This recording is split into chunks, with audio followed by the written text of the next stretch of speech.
जिस सरकार का जो है सांसद और विधायक जब एक पगला आया था बिहार, तो उसका ड्राइवर बना हुआ हो, तो सरकार तो बाबाओं की ही चल रही है इस देश में। ये लोग तो प्रतिनिधि हैं। सरकार खुले रूप में इस देश में मनु की सरकार है, मनुवादी की सरकार है, मनुस्मृति की सरकार इस देश में चल रही है। हमारी लड़ाई उन लोगों से है जो लोग हमारे आरक्षण पर हमला करते हैं। हमारी लड़ाई उन ताकतों से है जो दलितों को मूंछ रखने पर मारते हैं। हमारी लड़ाई उन ताकतों से है जो दलित कोई घोड़ा चढ़ जाए तो उससे आपत्ति होती है। हमारी लड़ाई उन लोगों से है कि हमारी 6 साल की बहन अगर मटका छू देती है तो उसको पीट कर मार देते हैं। हमारी लड़ाई उन ताकतों से है। बीजेपी तो इतना अच्छा काम किया, कितना बताइए। 40 रुपया वाला पेट्रोल जो है 100 रुपया हो गया। इससे ज़्यादा मजबूत आप क्या खोज रहे हैं? 400 रुपया में मिलने वाला गैस सिलेंडर 1100 रुपया में मिला। इससे ज़्यादा मजबूती क्या होगी? पहले जो बेरोजगारी, देखिए लोग कह रहे हैं 1200, अब देखिए क्या है कि अब इससे ज़्यादा मजबूती क्या है? नहीं, मोदी सामने टिकेगा। मोदी क्या कोई आग जल रहा है क्या? राजनीति है, ऐसे ही चलता है। हिटलर को जाना पड़ा था जिसमें इंदिरा गांधी प्रधानमंत्री थी। लोग कहते थे India is Indira, Indira is India.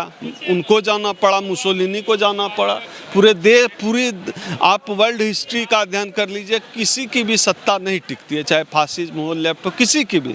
वो चलता है, एक प्रक्रिया है, एक दौर है, फासिज्म का दौर है। अब लड़ाई अधिकार की है, सम्मान। लड़ाई इस देश में सीधी लड़ाई सवर्ण वर्सेस बैकवर्ड की है। एक तरफ देश का SC ST OBC समाज खड़ा है, दूसरी तरफ इस देश में मनुवादी खड़ा है। इस देश में लड़ाई सावरकर बनाम अम्बेडकर की है। इस देश में विचारधारा की लड़ाई है। सर, वही बाबा आते हैं तो सबसे ज्यादा बैकवर्ड, पिछड़ा, OBC SC ST ही इनको सभा में पहुंचते हैं। 2024 लोकसभा चुनाव से पहले विपक्ष एकजुट होने लगा है। लगातार विपक्षी एकता को लेकर के मुहिम चल रही है। बिहार में एक बड़ी बैठक हुई जिसमें लगभग 15 दल शामिल हुए। इस पर बात करेंगे। हमारे साथ दिल्ली से चल करके पटना पहुंचे हैं, दिल्ली में रहते हैं, हालांकि इनकी जो जन्मभूमि बिहार है। ओम सुधा जी दलित एक्टिविस्ट हैं, इनसे जानेंगे कि कितना प्रभावित करेगा ये बैठक, और जब एकजुटता हो रही तो क्या आप लोग कर पाएंगे 24 में? नहीं, हम लोग कोई राजनीतिक दल तो है नहीं। हम लोग क्या करेंगे? हम लोग तो बस जो भाजपा संघ मनुवादियों को हटा दे उनके साथ खड़े रहेंगे। और ये जो गठबंधन की बैठक हुई है, जाहिर सी बात है ये संघ भाजपा के खिलाफ है, मनुवादियों के खिलाफ ये बैठक हुई है। तो हम लोग इस गठबंधन की सरकार चल रही है तो चल ही रही है मनुवादियों की सरकार। जिस सरकार में बाबाओं के इशारे पर चलते हो, जिस सरकार के मंत्री बाबा से हाथ दिखाते हो, तोता से चिट्ठा निकलवाते हो, जिस सरकार का जो है सांसद और विधायक जब एक पगला आया था बिहार, तो उसका ड्राइवर बना हुआ हो, तो सरकार तो बाबाओं की ही चल रही है इस देश में। ये लोग तो प्रतिनिधि हैं। सरकार खुले रूप में इस देश में मनु की सरकार है, मनुवादी की सरकार है, मनुस्मृति की सरकार इस देश में चल रही है। आप लोग की लड़ाई भाजपा से नहीं है? हमारी लड़ाई मनुवादी ताकत से है, मनुवादी फोर्सेस से। हमारी लड़ाई उन लोगों से है जो लोग हमारे आरक्षण पर हमला करते हैं। हमारी लड़ाई उन ताकतों से है जो दलितों को मूंछ रखने पर मारते हैं। हमारी लड़ाई उन ताकतों से है जो दलित कोई घोड़ा चढ़ जाए तो उससे आपत्ति होती है। हमारी लड़ाई उन लोगों से है कि हमारी 6 साल की बहन अगर मटका छू देती है तो उसको पीट कर मार देते हैं। हमारी लड़ाई उन ताकतों से है। आप क्यों घोड़ी चढ़िएगा? घोड़ी उनकी है, उनको चढ़ने दें। हाँ ठीक है, तब उनकी रिश्तेदारी होगी, है ठीक है, रहे। लेकिन क्या है कि हमारी लड़ाई उन ताकतों से है, और उन ताकतों के खिलाफ यह जो बिहार में राजनीतिक गोलबंदी हुई है, हम लोग इस राजनीतिक गोलबंदी के पक्ष में हैं। पक्ष में इसलिए हैं क्योंकि यही शक्ति जो है भाजपा मनुवाद को हटा सकती है। तो हम लोग, और दूसरा क्या है, कहावत है हमारे यहाँ कि रोटी और राजनीति में पलट कर सेंकने से जो है ठीक रहता है मामला, तो नहीं तो जल जाता है। तो अब भारतीय जनता पार्टी को 10 साल का टर्म, 2 टर्म मिल चुका है। अब सरकार पलटनी चाहिए, अब सरकार बदलनी चाहिए। तो काम कर ही रही है, संसद नया बना दी, लगातार देश में बीजेपी तो इतना अच्छा काम किया, कितना बताइए। 40 रुपया वाला पेट्रोल जो है 100 रुपया हो गया। इससे ज़्यादा मजबूत आप क्या खोज रहे हैं? 400 रुपया में मिलने वाला गैस सिलेंडर 1100 रुपया में मिला। इससे ज़्यादा मजबूती क्या होगी? पहले जो बेरोजगारी, देखिए लोग कह रहे हैं 1200, अब देखिए क्या है कि अब इससे ज़्यादा मजबूती क्या है? पहले जितनी बेरोजगार की संख्या थी उसमें 46% वृद्धि हो गई। और कितना आप जो है मजबूती और विकास चाहते हैं? दलितों का उत्पीड़न और पैसा से तो बुलेट ट्रेन बनेगा, वंदे भारत आ रही है। दलितों का उत्पीड़न कई गुना बढ़ गया, बेरोजगारी कई गुना बढ़ गया, महंगाई बढ़ गया। और आप कितना देश तो सच में मजबूत और विकास कर रहा है, हम आपकी बात से सहमत हैं। और जहाँ तक आप वंदे भारत बुलेट ट्रेन जो कह रहे हो, कौन सी ट्रेन है जो बकरी और मुर्गी से टकरा कर टूट जाती है? मोदी जी 21 बार उद्घाटन किए। लेकिन आदिवासी को तो बना दिया राष्ट्रपति, दलित को भी। हम बार बार कहते हैं कैफ कि हमें जाति का नेता नहीं चाहिए, हमें जाति की बात करने वाला नेता चाहिए। तो ये जाति के नेता तो हैं, जाति की बात करने वाला नेता नहीं है। तो हमें जाति का नेता नहीं चाहिए। तो फिर मोदी भी ओबीसी कहता है अपने को।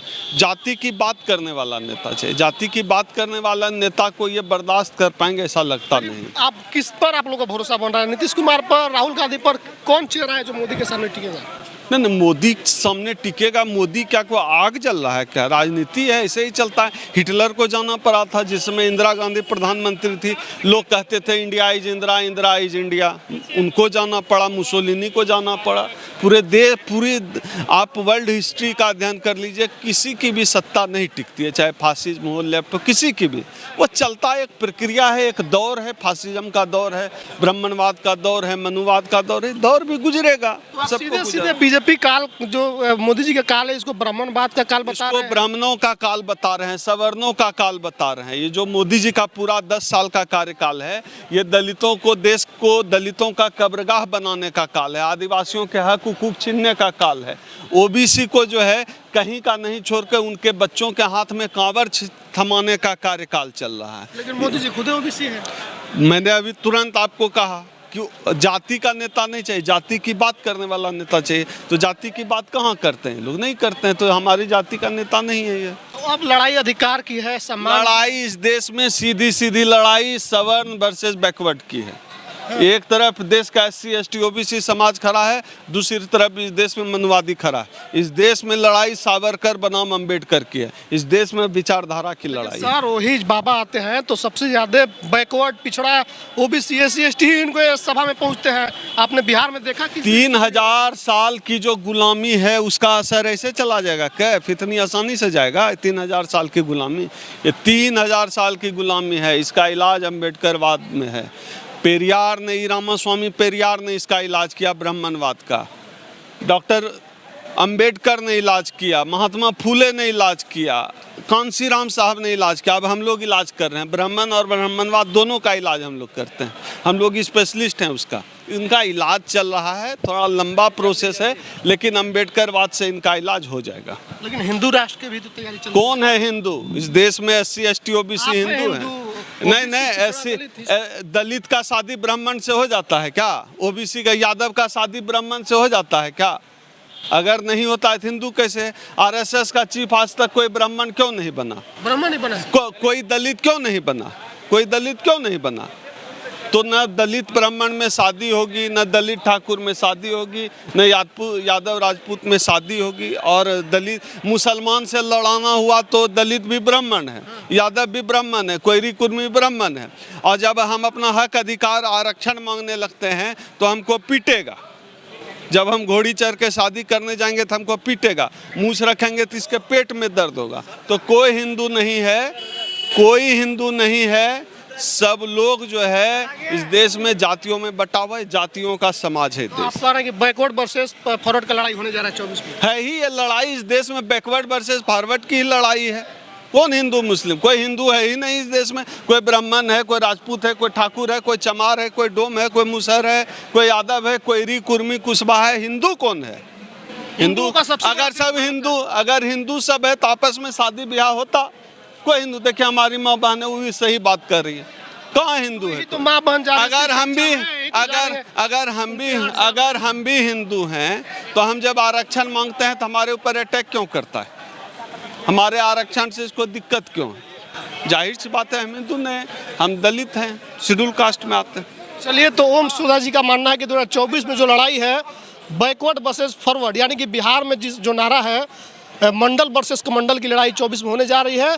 और जो मोदी काल है, जिसको अमृत काल बताया जा रही है, अमृत काल नहीं बल्कि ब्राह्मणों का काल है, बाबाओं का काल है। इसमें बाबाओं को लगातार प्रमोट किया जा रहा है और जो बैकवर्ड है, जो SC ST OBC है, उसके साथ अत्याचार किया जा रहा है, उनके अधिकारों का हरण किया जा रहा है। तो बाकी जो लोग वीडियो देख रहे हैं, प्रतिक्रिया कमेंट बॉक्स में लिखिएगा। फेसबुक वीडियो देखते हैं शेयर कीजिएगा, यूट्यूब देखते हैं चैनल को सब्सक्राइब कीजिएगा। धन्यवाद।